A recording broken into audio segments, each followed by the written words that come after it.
বাড়িতে কেউ আছেন? প্লিজ সারা দিবেন। বাড়িতে কেউ আছেন? আপনাদেরকে উদ্ধার করার জন্য এসেছি আমরা।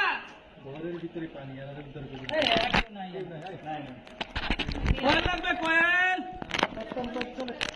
হ্যাঁ হ্যাঁ ভাই, ঔষধ লাগবে, ঔষধ। কয়েল কয়েল ভাই, মোমবাতি কয়েল। যে ভিডিওটি দেখলেন কত সুন্দর মনোমুগ্ধকর ভাষায় তারা মানুষদের ডাকছে, খোঁজখবর নিচ্ছে। তারা কে? আলেম ওলামা অথবা কোনো ইসলামী দলের কর্মী। তারা নিঃস্বার্থভাবে মানুষের সেবা করে যাচ্ছে, কিন্তু আমাদের দেশের কিছু দালাল মিডিয়ারা তাদেরকে জনগণের সামনে আনছে না, প্রচার করছে না।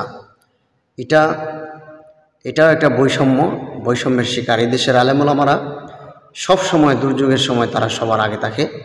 এই জন্য আলেম ওলামারা প্রকৃত অর্থে দেশপ্রেমিক, তাদেরকে আমাদের কাছে টানা দরকার, তাদের কাছে যাওয়ার দরকার। তাহলেই আমাদের আমানত, আমাদের দেশ, আমাদের স্বাধীনতা রক্ষা হবে ইনশাআল্লাহ।